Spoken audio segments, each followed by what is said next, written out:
एक बार फिर से सबका वेलकम है। कल अपन ने देखा था कि एक कोलिगेटिव प्रॉपर्टी क्या होती है, फिर अपन ने relative lowering of vapour pressure देखा था, उसके बाद आइडियल और दो नॉन आइडियल सॉल्यूशंस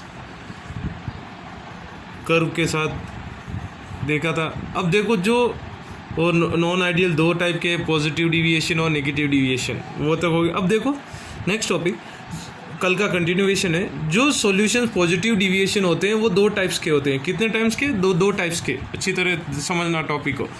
दो टाइप्स के होते हैं। मैं इधर लिख दिया ये टाइप 2 और टाइप 1। ये आगे हेल्पफुल होगा एजियोट्रॉप्स के अंदर। अब देखो पॉजिटिव डिविएशन मतलब वेपर प्रेशर क्या होगा? हाई होगा। जो फार्मूला से calculate practically obtain vapour pressure of solution is higher than obtain by Raoult's law. ठीक है। अब देखो ये दोनों कर्व टाइप ए और टाइप बी को, ये है टाइप 2 और ये है टाइप 1। देखो इनको अच्छी तरह देखना। वो सेम कर्व प्लॉट क्या, इधर x A equal to 0, zeta A equal to 0, zeta B equal to 1, इसका मतलब प्योर भी है। इधर zeta A equal to 1, zeta B equal to 0, इसका मतलब प्योर है। सेम ये जीटा इक्वल टू 0 सेम किया हूँ दोनों।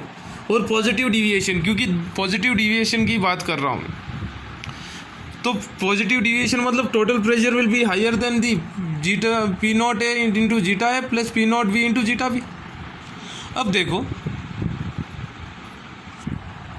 जो पी टोटल होगा is never greater than P B P naught B.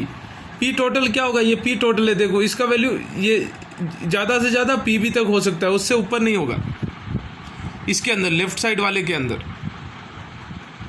समझ में आ रहा है? देखो जो पी ये है पी, ये क्या होगा? पी टोटल नीचे ही होगा, पी बी नॉट के ऊपर नहीं जाएगा। जो टाइप 1 है उसके अंदर है पॉजिटिव डिविएशन दोनों ही।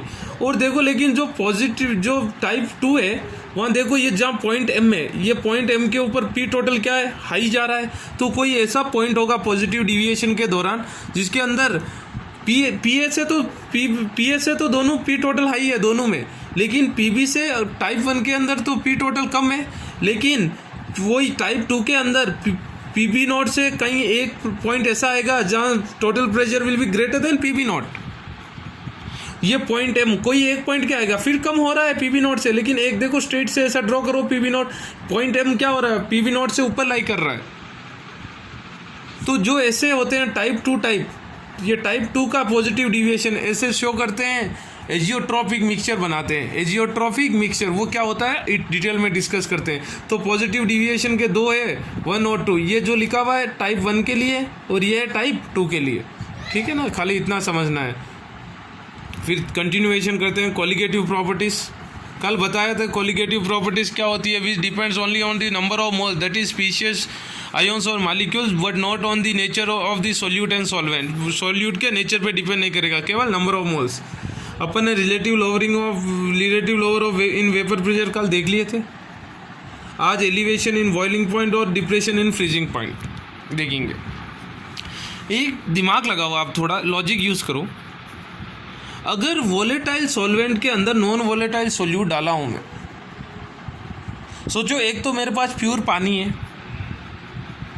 उसका बॉइलिंग पॉइंट होगा 100 डिग्री सेल्सियस।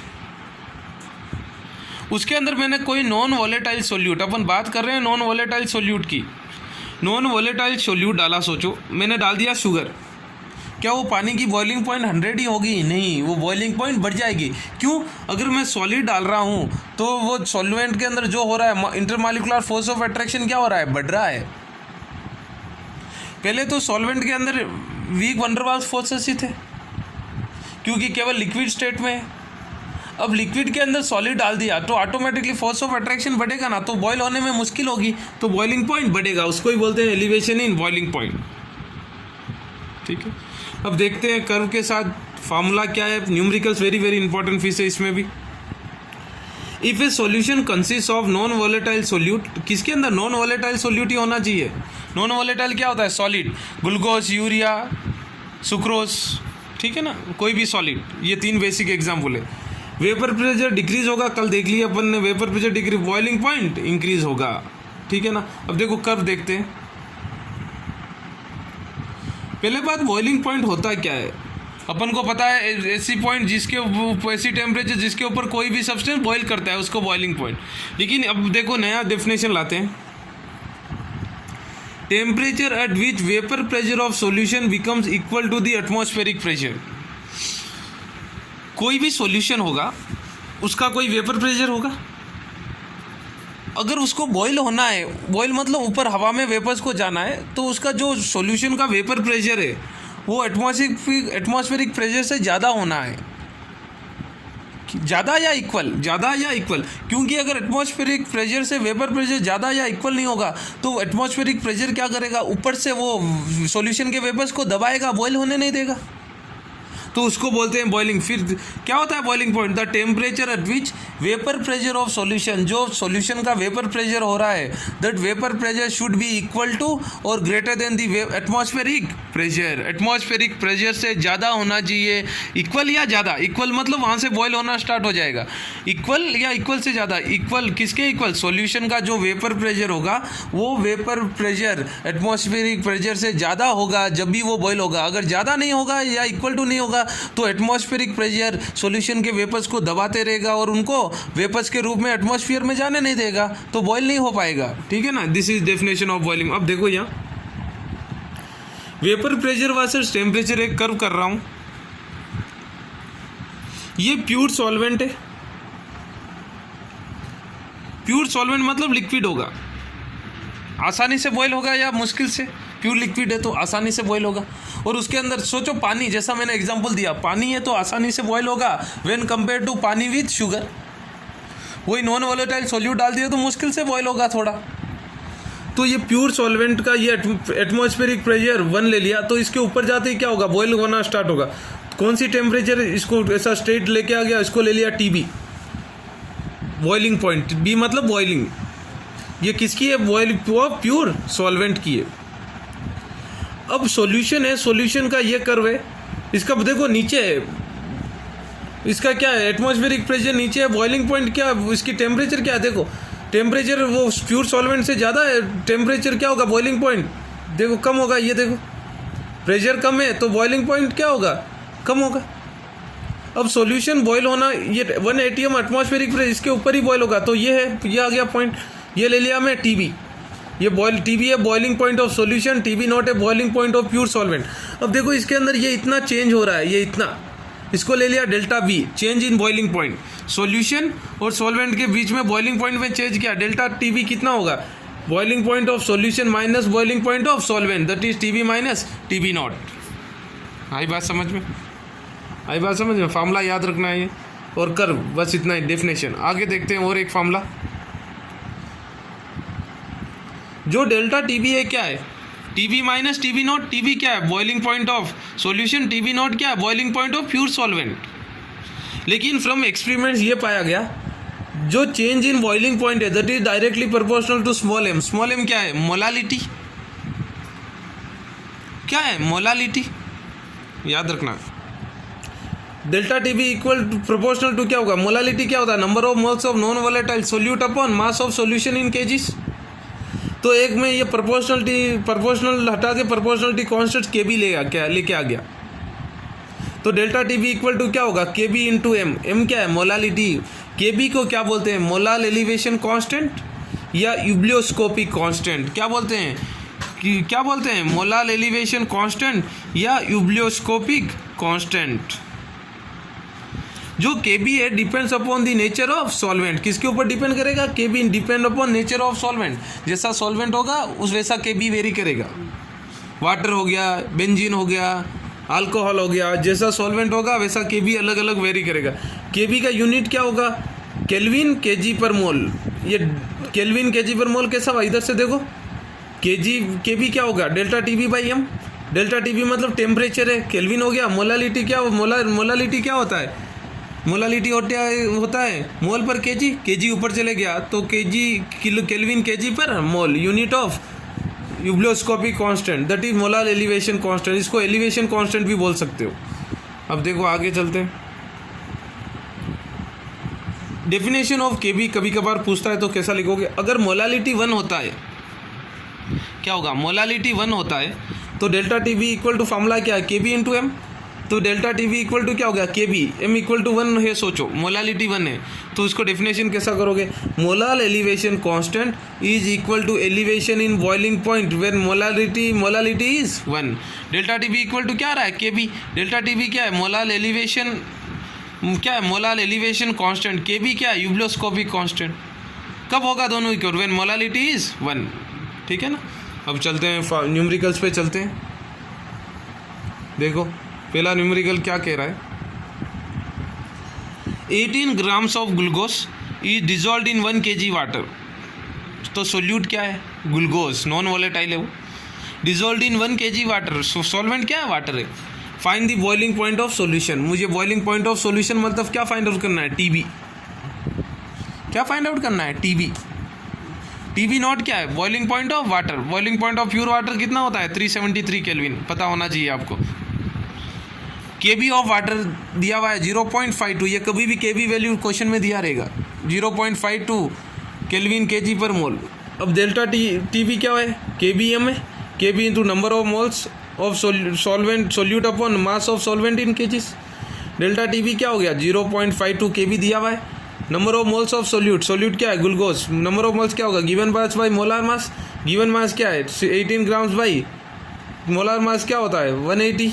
C6H12 का C6H12O6 का मॉलिक्यूलर मास क्या है, 180 upon mass of solvent in KGs. Solvent क्या है, वाटर। वाटर का मास क्या दिया हुआ है, डायरेक्ट 1 kg डिवाइड कर लो, सिंप्लीफाई कर लोगे इसको, तो डेल्टा टीबी आएगा 0.052। क्या आएगा, 0.052, क्योंकि 18 कैंसिल, 0.52 डिवाइडेड बाई 10 क्या होगा, 0.052। ये डेल्टा टीबी मतलब क्या होगा, TB minus TB naught equal to 0.052, वही है, क्योंकि डेल्टा टीबी क्या होता है, टीबी माइनस टीबी नॉट। अब टीबी माइनस टीबी नॉट क्या है, टीबी क्या है, बॉइलिंग पॉइंट ऑफ सॉल्यूशन है। टीबी नॉट क्या है, boiling point of pure solvent है। प्योर सॉल्वेंट क्या है, वाटर। वाटर का बॉइलिंग पॉइंट क्या है, 373 केल्विन। माइनस 373 को आरएचएस में भेज दिया तो क्या हो गया, टीबी नॉट कितना आएगा, 373.052। ये हो गया टीबी क्या है, बॉइलिंग पॉइंट ऑफ सॉल्यूशन हो गया। अब देखो आप, बॉइलिंग पॉइंट ऑफ सॉल्वेंट क्या था, 373 था प्योर सॉल्वेंट, लेकिन सॉल्यूशन का बढ़ गया ना, 373.052 हो गया, बढ़ा है ना 0.52, that is increase in elevation in boiling point. ठीक है, और एक देखते हैं क्या कह रहा है,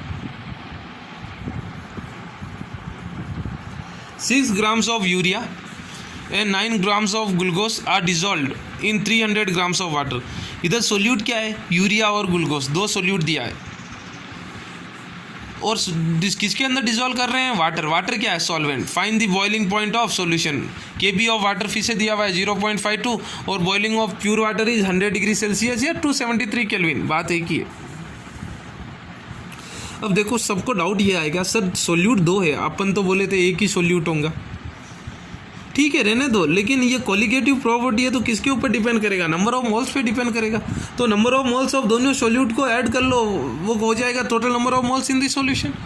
number of moles of solute, urea क्या होगा, यूरिया का फॉर्मूला क्या होता है, NH2CO NH2, उसका मॉलिक्यूलर मास 60, गिवन मास क्या है urea, 6/60, 0.1। Number of moles of solute और एक दूसरा सोल्यूट क्या है, ग्लूकोज, क्या होगा 9/180, मॉलिक्यूलर गिवन मास क्या है 9, मॉलिक्यूलर मास क्या है ग्लूकोज का, C6H12O6 का 180, 1/20, ये हो गया 0.05। टोटल नंबर ऑफ मोल्स क्या हो गया, 0.1 प्लस 0.5 क्या हो गया, 0.15 हो गया, समझ में आ गया। अब डेल्टा टीबी देखो क्या होगा, KB upon KB into M. M क्या है, मोलालिटी। मोलालिटी क्या है, number of moles of solute upon mass of solvent in kgs. KB क्या दिया हुआ है 0.52, number of moles of solute total कितने मोल्स है दोनों के, यूरिया और ग्लूकोज को मिला के 0.15 बाई मास ऑफ सॉल्वेंट क्या दिया हुआ है 300 ग्राम्स। 300 ग्राम्स को दिया हुआ है तो डिवाइड बाई 1000 केजीज में करने के लिए आ गया समझ में। अब ये क्या हो जाएगा, 0 कैंसिल, 0.52 इंटू 1.5/3, ये मल्टीप्लाई करेंगे आएगा 0.26। डेल्टा टीबी मतलब क्या है, TB minus TB naught. Delta TB क्या है 0.26 equal to TB minus TB naught, क्या है प्योर वाटर का बॉइलिंग पॉइंट 100 डिग्री सेल्सियस या 373 केल्विन। आई बात समझ, 100 को -100 को LHS में भेज रहा हूँ, +100 तो टीवी आरएचएस में as it is TV equal to क्या होगा 0.26 प्लस 100 क्या हो गया 100.26। देखो प्योर वाटर का कितना था 100 डिग्री सेल्सियस और सॉल्यूशन का बॉइलिंग पॉइंट कितना हो गया 100.26 इंक्रीज हो गया ना 0.26 से। This is elevation. आई समझ में, वेरी इजी। दो ही फार्मूला है, delta T B equal to K B into M and delta T B equal to T B minus T B naught. ठीक है, अगला चलते हैं, फिर और एक न्यूमेरिकल चलते हैं। क्या कह रहा है, in a solution 303.3 gram of non volatile solute is dissolved in 125 grams of benzene. क्या दिया हुआ है, नॉन वोलेटाइल सोल्यूट क्या गिवन मास क्या है 3.3 ग्राम्स, सॉल्वेंट क्या है बेंजीन है, बेंजीन क्या दिया हुआ है 105 ग्राम्स गिवन मास है। प्योर बेंजीन का बॉइलिंग पॉइंट दिया हुआ है 100 डिग्री सेल्सियस, मतलब TB naught of solvent. TB solvent इधर वाटर नहीं है, बेंजीन है 100 degree Celsius. Boiling point of solution दे दिया 180.66 degree Celsius. K B of benzene दिया हुआ है 3.28। Find the molecular mass of non volatile solvent. Molecular mass find out करना है। अब देखो delta T B equal to क्या होता है के बी इंटू एम। मेरे को डेल्टा टी बी इधर निकाल लूँगा। डेल्टा टी बी क्या होगा T B minus T B naught. T B क्या है सॉल्वेंट का, प्योर सॉल्वेंट का बॉइलिंग पॉइंट कितना है 80.66 माइनस सॉल्यूशन का बॉइलिंग पॉइंट कितना दिया हुआ है टीबी क्या है सॉल्यूशन का कितना है 80.66 और सॉल्वेंट प्योर बेंजीन का कितना है 80 डिग्री सेल्सियस। 80.66 माइनस 80 डिग्री क्या हो गया 0.66। डेल्टा टीबी आ गया। आई बात समझ में। अब डेल्टा टीबी इक्वल टू क्या होगा K B into M. Delta TB क्या है 0.66, के बी क्या है 3.28। Number of moles of solute क्या होगा given mass into by molecular mass upon mass of solvent in kgs. Given mass of solute कितना दिया हुआ है 3.3 अपॉन मॉलिक्यूलर मास ले लिया एम, यही फाइंड आउट करना है। के बी क्या है 3.28।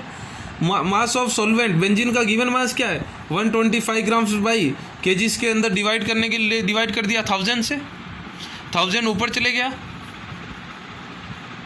समझ में आया। ये 125 तो क्रॉस मल्टीप्लाई कर लो क्या होगा एम इक्वल टू क्या होगा 3.28 इंटू 3.33 इंटू 1000 बाई 0.66 इंटू 125। ये 125 है, 25 नहीं है 125। डिवाइड करोगे सिंप्लीफाई करोगे तो मास कितना आएगा 131.2 ग्राम पर मोल। ये हो गया molecular mass of molar mass of molar mass of non volatile solute. आई समझ में। और एक न्यूमेरिकल देखते हैं, देखो क्या कह रहा है। ये एक कभी कभार अगर के बी नहीं दिया हुआ है कॉम्पिटिटिव एग्जाम में जेई में और नीट में होता है तो के बी निकालने का ये फॉर्मूला है K B equal to R delta T B naught upon into M upon 1000 into delta H vaporisation. Delta H मतलब एंथैल्पी ऑफ वेपराइजेशन। एम क्या है molecular, delta T B naught क्या है boiling point of pure solvent. देख लो R क्या होगा universal gas form pure solvent का, molecular mass of solvent, enthalpy of vaporisation. Enthalpy of vaporisation कैसा निकालते हैं एलवी इंटू एम। एलवी क्या होता है लेटेंट हीट ऑफ वेपराइजेशन और मॉलिक्यूलर मास। ठीक है ना, ये फार्मूला याद रखना है कॉम्पिटिटिव एग्जाम। ठीक है, नेक्स्ट कोलिगेटिव प्रॉपर्टी चलते हैं। Depression in freezing point. Depression देखो एक बार सोचो फिर से, डिप्रेशन मतलब फ्रीजिंग पॉइंट कम होगा। अब सोचो वाटर के अंदर शुगर डाल दिए, एक तो आइस वाटर पानी का बर्फ कब बनेगा 0 degree Celsius. Freezing point of water होता है प्योर वाटर 0 डिग्री सेल्सियस। वही अगर मैंने उसके अंदर शुगर डाल दिया तो फ्रीजिंग पॉइंट कम होगा या ज़्यादा कम होगा, मतलब 0 से भी कम नेगेटिव चले जाएगा। क्यों, कोई भी सॉलिड डाल रहे हैं नॉन वोलेटाइल डाल रहे हैं तो अट्रैक्शन बढ़ेगा और आइस बनने के लिए अट्रैक्शन नहीं बढ़ता है ना वाटर का। तो फ्रीजिंग पॉइंट का क्या होगा अगर नॉन वोलेटाइल सोल्यूट डालेंगे प्योर सॉल्वेंट के अंदर तो क्या होगा freezing point of solution decrease होगा। ठीक है, on addition of non volatile solute to a solvent freezing point of solution decreases. आई बात समझ। अब देखो ये कर्व को देखना अच्छी तरह, सेम फार्मूला उसी प्रकार जाएंगे। देखो ये एक कर्व बना दिया मैंने, सॉलिड सॉल्वेंट सॉलिड, जब सॉलिड होगा कभी तो कंडेंसेशन से। ये बना दिया curve vapour pressure versus temperature same. ये कर्व प्योर सॉल्वेंट के लिए, ये लाइन देखो फ्रीजिंग पॉइंट कम हो रहा है, नीचे वेपर प्रेशर कम होगा सॉल्यूशन, तो फ्रीज आसानी से होगा। वेपर प्रेशर डिक्रीज होगा, फ्रीजिंग इंक्रीज होगा। वेपर प्रेशर डिक्रीज होगा, बॉइलिंग पॉइंट इंक्रीज होगा। Boiling point vapour pressure directly proportional होता है, फ्रीजिंग पॉइंट और वेपर प्रेशर इनवर्सली प्रोपोर्शनल होता है। ये सॉल्यूशन, ये हो गया, ये पॉइंट हो गया सॉल्यूशन, फ्रीजिंग पॉइंट। अब देखो ये जो जहाँ सॉलिड सॉल्वेंट और सॉल्यूशन का मिल रहे हैं वो है डेल्टा टी एफ मतलब फ्रीजिंग पॉइंट ऑफ सॉल्यूशन। और जहाँ ये प्योर सॉल्वेंट और सॉलिड सॉल्वेंट का मिल रहा है वो होता है TF0 मतलब boiling freezing point of pure solvent. इन दोनों के अंदर चेंज क्या होगा, डेल्टा TF, इधर डेल्टा TF क्या होगा, TF0 माइनस TF। और लेकिन वो डेल्टा TB क्या था, TB माइनस TB0 था, क्योंकि TB ज़्यादा था TB0 से। लेकिन इधर क्या होगा, ये TF freezing point of pure solvent will be greater than the freezing point of solution, क्योंकि सॉल्यूशन के अंदर नॉन वॉलेटाइल डालने से अट्रैक्शन बढ़ रहा है, फ्रीजिंग पॉइंट क्या हो रहा है, डिक्रीज हो रहा है, ये डेल्टा TF। ठीक है, ये कर्व समझ लेना। तो देखो फ्रीजिंग पॉइंट की भी डेफिनेशन लिखते हैं। क्या होता है फ्रीजिंग पॉइंट की definition, it is the temperature at which vapour pressure of solid state becomes equal to vapour pressure of solid state. क्या हो रहा है, vapour pressure of liquid state, जो वेपर प्रेशर ऑफ जो लिक्विड था उसका जो वेपर प्रेशर होगा वो सॉलिड स्टेट से वेपर प्रेशर इक्वल हो जाना चाहिए। The vapour pressure of liquid state is equal to the vapour pressure of solid state, that is known as freezing point. Freeze कब होगा, लिक्विड से सॉलिड बनेगा। कब बनेगा, जब लिक्विड का वेपर प्रेशर और सॉलिड का वेपर प्रेशर दोनों इक्वल हो। ठीक है, फिर से सेम वही delta TF is directly proportional to molality, same delta TB के जैसा ही है, same as it is formula. Delta TF directly proportional, molality का फॉर्मूला क्या है, number of moles of non volatile solute upon mass of solvent in kgs. फिर से proportionality constant हटा के KF लेके आ गया। उधर क्या लेके आया था एलिवेशन के अंदर, KB क्या था, मोलाल एलिवेशन कांस्टेंट या यूब्लोस्कोपिक कांस्टेंट। इधर मैं लेके आ गया KF, और यूनिट क्या होता है, केल्विन kg पर मोल, किसका, KB का। डेल्टा TF क्या होगा, KF इंटू M क्या है, मोलालिटी। जो KF होता है, KF को बोलते हैं मोलार डिप्रेशन कांस्टेंट और decrease in freezing point constant. क्या बोलते हैं, मोलार डिप्रेशन कांस्टेंट और decrease in freezing point constant और कारियोस्कोपिक कांस्टेंट। तीन नाम याद रखना है, मोलार डिप्रेशन कांस्टेंट या decrease in freezing point constant और कारियोस्कोपिक कांस्टेंट। और KF भी depends only on the nature of solvent, solvent जैसा चेंज होगा KF चेंज होगा, जनरली क्वेश्चन में दिया हुआ होता है। फिर से यूनिट ऑफ KF भी वही है, निकालना तो वही है, क्योंकि KF ये टेम्परेचर होगा, TF हो या TB हो या TF हो, TB हो या KF हो, टेम्परेचर केल्विन में, मोलालिटी सेम है दोनों के अंदर, TB हो उस एलिवेशन और डिप्रेशन के अंदर। मोलालिटी का फॉर्मूला क्या होता है, मोल पर kg, लेकिन उल्टा जाएगा तो क्या हो जाएगा, kg पर मोल, तो सेम यूनिट दोनों का। अब देखो इसका डेफिनेशन लिखते हैं, जैसा KF का, अगर M 1 होता है तो KF इक्वल टू क्या होगा, डेल्टा TF हो गया।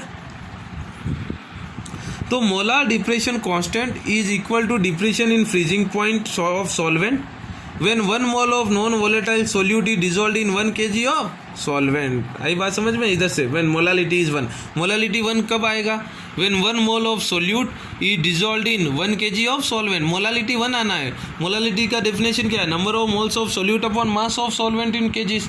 तो 1 कब आएगा molality, when number of moles of solute 1 होना चाहिए, कब, व्हेन मास ऑफ सॉल्वेंट क्या होना चाहिए, 1 kg। ठीक है ना, चलो आगे न्यूमेरिकल्स देखते हैं। पहला न्यूमेरिकल क्या कह रहा है,